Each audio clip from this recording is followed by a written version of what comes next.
لیکن اس رات کی نسبت سے روزہ رکھنا کسی حدیث میں نہیں. جتنی حدیثیں ہیں سب پر جرح ہے، سب مجروح ہیں. کوئی مستند حدیث شب برات کے بارے میں ذخیرہ حدیث میں نہیں ہے.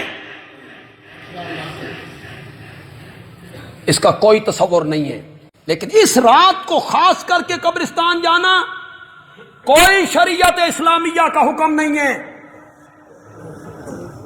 وہ جو ایک روایت ہے اس پر بھی جرح ہے، اور میرا خیال ہے کہ اس روایت میں بھی ام المومنین پہ تبرہ کیا گیا ہے، اس لیے کہ شب برات جو ہوئی نام ہی رات کا کیا ہے، تبرے والی رات.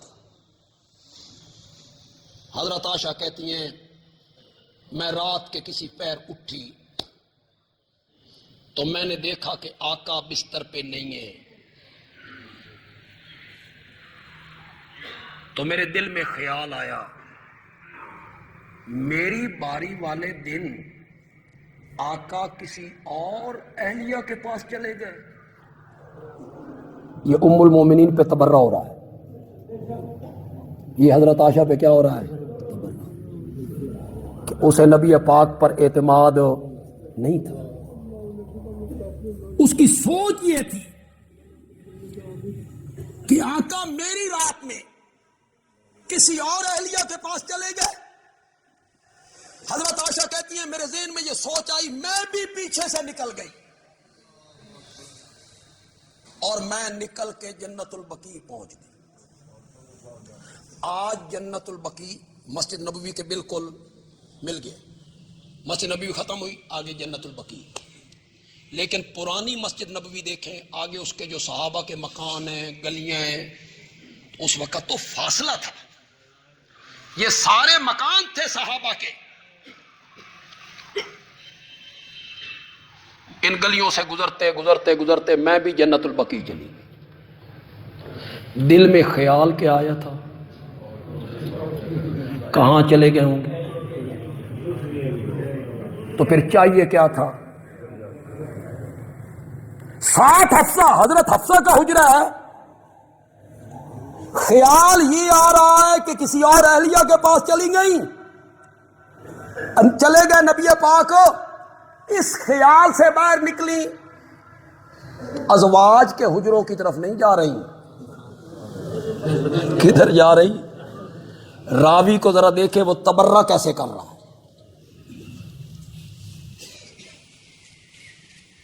جب یہ پہنچی تو انہوں نے دیکھا کہ نبی پاک وہاں کھڑے ہیں، تو یہ بھاگی پیچھے. نبی پاک بھی آ گئے. آپ نے فرمایا تیرے دل کی دھڑکن بڑی تیز ہے، کیا ہو گیا؟ آپ نے بھی دیکھ لیا تھا کہ یا رسول اللہ مجھے یہ خیال آیا کہ کسی اور اہلیہ کے پاس آپ چلے گئے. فرمایا نہیں، یہ نصف شعبان کی رات ہے، اس رات میں اللہ بڑی مغفرت کرتے ہیں، تو میں اس لیے قبرستان چلا گیا. یہ ایک روایت ہے. کیوں جی؟ اگر اس رات میں قبرستان جانا ضروری ہوتا تو میرے نبی اکیلے جاتے یا پہلے اعلان بھی کرتے؟ صحابہ کو بھی بتاتے نا کہ یہ رات ہے قبرستان جانے والی، آؤ بھائی قبرستان جائیں. نہ حضرت عائشہ کو پتہ ہے. اس روایت کے بلبوتے پہ آپ قبرستان جا رہے ہیں. بالکل سچی سچی گل کرنی، ڈنڈی نہیں مارنی، میری دھڑ بھی نہیں کرنی، میری دھڑ نہیں کرنی، بالکل سچی بات کرنی. اگر آج آپ کو رات 2 بجے کسی دوست کا فون آئے کہ میں بڑی مشکل میں ہوں، تو ابھی پہنچ، میں فلاں جگہ پہ کھڑا ہوں، آپ چپکے سے اٹھے، اٹھ کے آپ گھر سے باہر نکل گئے. آپ کی باحیا اہلیہ، اس کی آنکھ کھلی، اس نے دیکھا خامد بستر پہ نہیں ہے وہ بھی پیچھے سے نکل جائے گی. شاباش شاباش. اس روایت میں تبرہ کیا گیا کس پر؟ بولو بولو. شب برات جو ہوئی تبرے والی رات ہے نا، بیزاری والی رات ہے نا. کوئی شریف عورت، کوئی باحیا عورت رات کے کسی پیر خامد کو اپنے بستر پہ نہ دیکھے تو وہ گھر سے باہر نکل جاتی ہے. اس روایت کو آپ نے مانا، اس کے مقابلے میں اس روایت کو کیوں نہیں مانا کہ میرے نبی کسی رات میں جنت البقیع پہنچے تھے؟ اس میں کسی رات کا، نصف شعبان کا، 15ویں کی رات کا اس روایت میں کوئی تذکرہ نہیں، کوئی تذکرہ نہیں. وہ صحیح روایت ہے. لیکن جس نے اس روایت کو بنایا وہ ثابت کرنا چاہتا تھا کہ سیدہ عائشہ کم عقل عورت تھی. تبرہ کیا اس نے. وہ جو شین ہے وہ خود دریاؤں پہ چلے گئے تے حلوے کھان واسطے رات تواڈے حوالے کر دیتی. چلو چلو سنیو، شروع ہو جاؤ. پھر تم حلوے پکا رہے ہو، خوشی منا رہے ہو، رات کو چراغاں کر رہے.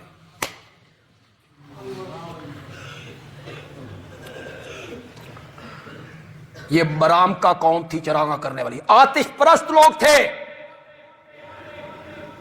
آگ کو پوجنے والے.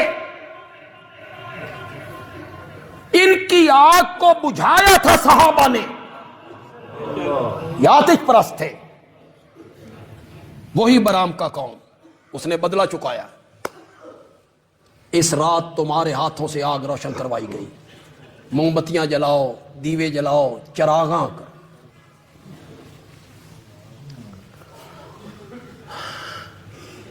مجھے سمجھ نہیں آتی. خطیب حضرات بیان کرتے ہیں میرے آقا دنیا میں آئے تو آتش قدح ایران کی آگیں بجھ گئیں. میرے نبی نے ان آگوں کو سرد کر دیا. نبی آگوں کو سرد کرنے آیا تھا اور امت کے لوگ اسی آگ کو روشن کر رہے ہیں. یہ جو 27 کی رات کو چراغاں کرتے ہو مسجدوں میں، کیوں کرتے ہو؟ شب معراج کو کر دیتے ہو. کیا تصور ہے اس کا؟ کیا دیوبندی، کیا بریلوی، انہوں نے تو کرنا ہی کرنا ہے. ان کی تو رات ہے شب برات کو اور 27ویں کی رات کو. جب رات 27ویں کی رات کس نے کہا ہے کہ شب قدر ہے؟ نبی پاک نے کہا ہے، صحابہ نے کہا ہے. آپ نے کیوں سمجھ لیا؟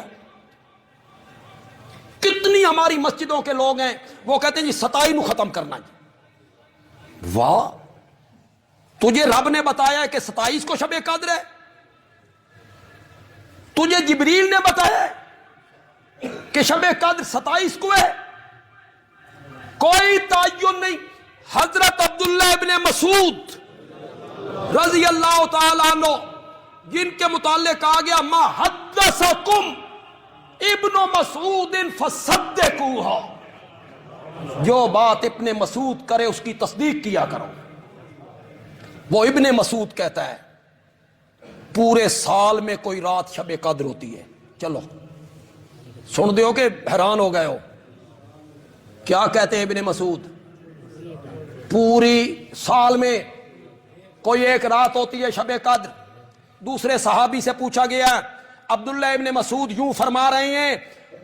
انہوں نے کہا ہوتی تو رمضان میں ہے. ابن مسعود اس لیے کہہ رہے ہیں بھئی صرف انہاں راتاں جاگو تے باقیاں چ سوو. یہ کوئی بات اچھی نہیں ہے. وہ آپ کو رغبت دلانا چاہتے ہیں کہ باقی راتوں کو بھی، اس لیے عبداللہ ابن مسعود نے یہ کہہ دی، ہم نے اسے 27 میں بند کر دی کہ 27 کو ہوتی۔ خود نبی پاک کہتے ہیں کہ مجھے رب نے نہیں بتایا، بتائی تھی، میں بتانے کے لیے باہر نکلا، 2 صحابی آپس میں جھگڑ رہے تھے، 2 آدمی، میں ان کو چھڑانے میں لگ گیا، اللہ نے وہ رات میرے ذہن سے نکال، بتائی تھی اللہ نے۔ میں امت کو، صحابہ کو بتانے کے لیے نکلا، 2 صحابی آپس میں جھگڑ رہے تھے، کوئی بندے، میں نے انہیں چھڑایا تو وہ رات میرے ذہن سے نکل۔ علماء نے لکھا اس روایت پہ کہ مومن جب آپس میں لڑتے ہیں تو اللہ اپنی رحمتیں اٹھا لیا کرتے، مومن جب آپس میں جھگڑتے ہیں تو اللہ ان سے اپنی رحمتیں اٹھا لیا کرتے۔ تو یہ خوشی کا اظہار، حلوے پکانے ہیں، پوڑیاں پکانی ہیں، اس کا کوئی تصور نہیں، یہ سب شین ہے۔ یہ 12ویں امام کے استقبال کے لیے سب کچھ ہوتا ہے۔ روزے کا بھی کوئی تصور نہیں، 15ویں 14ویں کے روزے کا کوئی شریعت میں تصور نہیں ہے۔ میرا کام ہے آپ کو بتانا، ماننا نہ ماننا آپ کا کام ہے۔ ہاں، وہ ایام 20 کے جو روزے ہیں نا، وہ اگر آپ رکھیں، 14 کو بھی رکھیں، 15 کو بھی رکھیں، چلو رکھیں، لیکن اس رات کی نسبت سے روزہ رکھنا کسی حدیث میں نہیں۔ جتنی حدیثیں ہیں سب پر جرح ہے، سب مجروح ہیں، کوئی مستند حدیث شب برات کے بارے میں ذخیرہ حدیث میں نہیں ہے، اس کا کوئی تصور نہیں ہے۔ یہ ہمارے اندر بات داخل کی گئی، میں جانتا ہوں کہ بڑے علماء اس کے قائل ہیں، لیکن میں نے جو بات کہی وہ دلائل کی بنیاد پہ کہی۔